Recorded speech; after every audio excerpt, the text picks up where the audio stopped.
Baik, kita masuk pada pembahasan bagian yang kedua dan yang ketiga. Kita akan membahas tentang landasan untuk memperjuangkan nilai dalam masyarakat. Tadi kita sudah membahas tentang nilai-nilai apa saja yang harus diperjuangkan, dan sekarang kita membahas landasannya itu ada di mana. Nah, di bagian ini kita nanti akan melihat bahwa negara kita, Republik Indonesia, itu juga memiliki landasan yang sangat kuat yang kita sebut dengan Pancasila. Nah, di sini eh, bisa kita lihat bahwa Pancasila itu menjadi sebuah kekayaan yang dimiliki oleh bangsa Indonesia untuk memperjuangkan nilai-nilai yang sangat penting dalam kehidupan masyarakat, terutama terkait dengan nilai keadilan sosial. Lalu dalam gereja pun juga sama, ada banyak dokumen, ada dalam kitab suci yang bisa dijadikan landasan untuk memperjuangkan nilai dalam kehidupan masyarakat. Sekarang coba kita lihat yang pertama terkait dengan Pancasila. Nah, Pancasila dalam Undang-Undang Dasar 1945 itu mendapatkan tempat yang khusus, tempat yang istimewa. Karena apa? Karena di dalam Pancasila, dalam setiap silanya itu merumuskan nilai-nilai dasar manusiawi. Lalu Pancasila itu juga bisa kita lihat sebagai sebuah visi, sebagai sebuah pandangan hidup yang mendasari dan tujuan dari segala hukum dalam hidup bermasyarakat. Maka seharusnya hukum-hukum di Indonesia, hukum-hukum yang berlaku dalam kehidupan masyarakat itu tidak boleh lepas dari Pancasila. Asas dan dasarnya adalah Pancasila. Lalu Pancasila itu akan bermakna ketika dihayati dan diamalkan dalam kehidupan sehari-hari. Maka kita dalam sekolah ada pelajaran PPKN, lalu kita juga mengenal ada butir-butir Pancasila, dan ada kegiatan-kegiatan yang dilakukan untuk mencerminkan bela negara melalui cinta Pancasila. Lalu gereja pun mengakui bahwa Pancasila itu juga menjadi asas dan dasar. Di sini ada dua dokumen. Yang pertama dari Statuta KWI. KWI itu adalah Konferensi Wali Gereja Indonesia yang dikeluarkan pada bulan November 1987. Di situ ada kalimat, dalam terang iman Katolik, Konferensi Wali Gereja Indonesia berasaskan Pancasila. Maka di sini bisa kita simpulkan bahwa seluruh kegiatan, seluruh karya-karya gereja itu merupakan atau dasarnya itu adalah Pancasila. Lalu dokumen kedua ada dari dokumen KWI yang diterbitkan pada bulan Maret tahun 85 yang berjudul Umat Katolik Indonesia dalam Masyarakat Pancasila. Nah, maka dari sini kita juga bisa melihat gereja itu bukan hanya lembaga keagamaan saja, tetapi gereja ketika berkarya, ketika melakukan karya-karyanya itu juga harus berlandaskan pada Pancasila.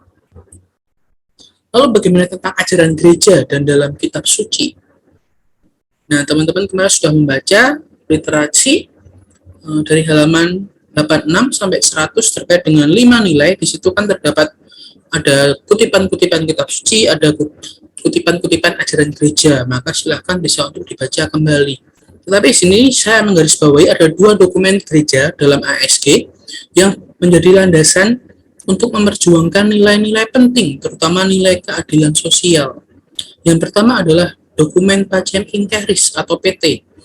Ini adalah ensiklik yang ditulis oleh Paus Yohanes 23 pada tahun 63.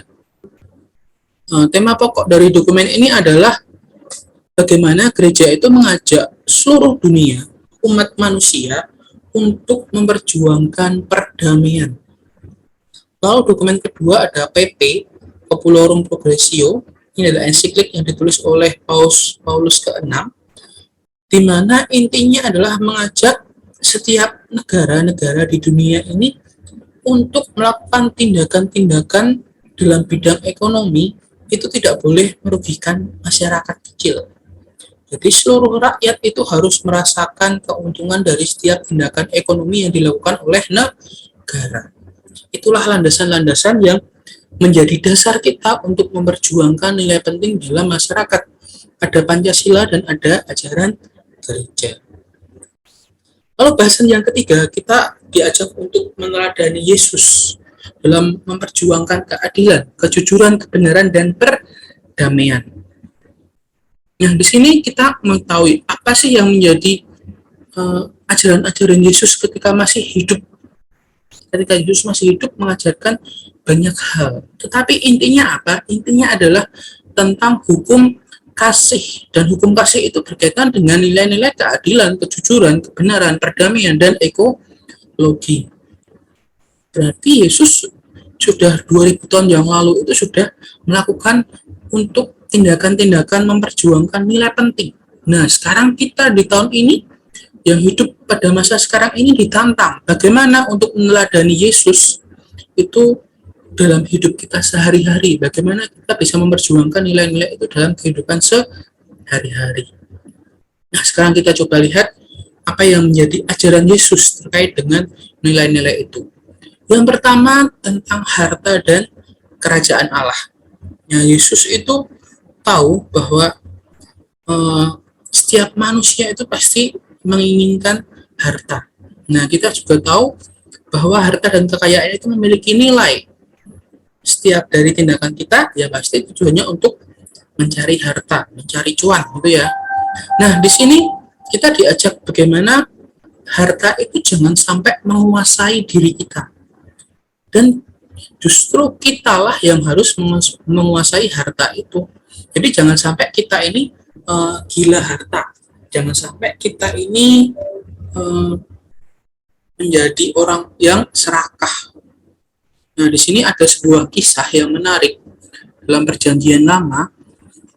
Saat itu Yesus didatangi oleh orang muda yang kaya. Lalu dia bertanya, tindakan apa yang harus dia lakukan, yang harus orang muda itu lakukan supaya bisa memperoleh hidup kekal atau supaya bisa masuk dalam kerajaan surga. Lalu Yesus menjawab,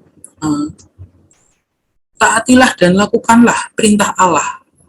Nah, orang muda itu dengan pedenya mengatakan sudah lakukan hal itu. Lalu Yesus memberikan jawaban yang kedua, jualah seluruh harta milikmu dan berikanlah kepada orang miskin yang membutuhkan. Nah, mendengar jawaban itu, orang muda itu merasa sedih dan kecewa. Karena apa ya? Karena harta bendanya, harta duniawinya itu sangat banyak dan dia tidak rela untuk meninggalkannya. Nah, itu Yesus kemudian memberikan sebuah perumpamaan bahwa seekor unta itu lebih mudah masuk dalam lubang jarum daripada orang kaya. Nah, dari kisah itu sebenarnya Yesus ingin mengajak kita, ya harta itu boleh kita miliki, tapi ingat bahwa harta itu bukan hanya milik kita. Nah, kita harus berani untuk membagikan. Kita harus berani untuk memiliki sikap solidaritas kepada orang-orang yang membutuhkan. Lalu yang kedua, terkait dengan kekuasaan dan kerajaan Allah. Nah, orang itu ya kalau sudah membicarakan kekuasaan, ya pasti dia itu selalu menginginkan yang lebih. Nah, di sini Yesus menginginkan bahwa kekuasaan itu jangan sampai menghalangi kita untuk membangun kerajaan Allah. Yesus memberikan dua gambaran atau dua model seorang pemimpin yang memiliki kekuasaan. Yang pertama, seorang pemimpin yang berkuasa, tetapi kekuasaannya itu untuk melayani. Dan yang kedua, kekuasaannya itu untuk menindas. Nah, kita bisa melihat mungkin beberapa tokoh-tokoh dari berbagai belahan dunia. Ya, contoh yang paling dekat misalnya Pak Jokowi, itu adalah seorang pemimpin negara kita yang memiliki kekuasaan, tetapi kekuasaannya untuk melayani masyarakat. Tapi di belahan bumi yang lain, mungkin ada pemimpin negara juga yang memiliki kekuasaan tetapi untuk menindas. Nah, berkaitan dengan hal tersebut, pada zaman Yesus, Yesus itu mengecam orang-orang Farisi, orang-orang ahli Taurat, para imam. Karena apa? Karena mereka ini adalah pemimpin Yahudi, terutama dalam bidang rohani. Tetapi apa yang mereka lakukan? Kekuasaan yang mereka miliki itu untuk menindas. Mereka memberikan aturan-aturan yang berat dari hukum Taurat, yang dimana Ya kalau dinalar aturan itu sangat berat, tetapi orang-orang Farisi ahli Taurat itu tidak melakukan. Nah, di situ Yesus mengecam mereka. Yesus juga menolak penafsiran-penafsiran terhadap hukum-hukum yang digunakan untuk menindas. Contohnya apa? Contohnya hukum hari Sabat. Orang Yahudi tidak boleh bekerja pada hari Sabat. Padahal sebenarnya tujuan hari Sabat itu untuk apa? Untuk mengungkapkan, untuk sebagai sarana mengungkapkan cinta kasih kepada sesama. Maka ya kita ketahui bahwa Yesus pernah melakukan penyembuhan di hari Sabat. Yesus memerintahkan para murid memetik gandum pada hari Sabat. Lalu yang ketiga adalah kehormatan dan kerajaan Allah. Nah, orang itu pasti akan selalu mencari kehormatan, menjaga nama baik. Itu adalah apa ya? Sebuah sifat manusiawi. Dan ada juga orang-orang yang mungkin untuk mendapatkan kehormatan itu menginginkan atau melakukan tindakan-tindakan yang ya sebenarnya itu tidak boleh dilakukan, tapi dilakukan. Nah, terkait dengan hal itu, jika orang sudah gila akan kehormatan, lalu dia ingin mengejar terus-menerus, maka ya tujuannya apa? Ya tujuannya untuk mendapatkan status sosial yang tinggi. Nah, dalam masyarakat kita juga sama, ada status sosial yang tinggi, ada status sosial yang rendah. Status sosial tinggi itu misalnya siapa? Orang yang kaya raya, memiliki modal, yang ingin selalu dihormati. Sedangkan status sosial rendah itu ya masyarakat biasa. Berarti di situ sudah ada pembedaan sikap, pembedaan bagaimana orang itu memperlakukan orang lain. Nah, Yesus tidak menginginkan hal itu. Yesus ingin mengajar kita, untuk mengajak kita semua itu, semua orang ini sama, martabatnya sama. Ingat, kita ini adalah citra Allah. Kita diciptakan menurut gambar dan citranya. Artinya ya semua manusia itu sama, memiliki martabat yang sama. Maka tidak boleh ada yang dianggap lebih tinggi, tidak boleh ada yang dianggap lebih rendah. Lalu yang terakhir terkait dengan solidaritas dan kerajaan Allah. Nah, di sini ada dua macam solidaritas. Yang pertama, solidaritas yang bersifat eksklusif. Ya memang solidaritas itu baik, tapi kalau hanya sebatas solidaritas eksklusif atau solidaritas kelompok, ya itu belum cukup. Solidaritas kelompok atau eksklusif itu apa sih?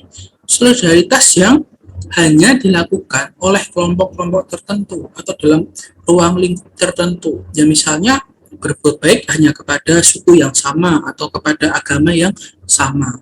Itu adalah solidaritas kelompok. Ya, kalau seperti itu sama halnya kita mengasihi orang yang mengasihi kita, kita berbuat baik kepada orang yang pernah berbuat baik kepada kita. Nah, itu saja tidak cukup.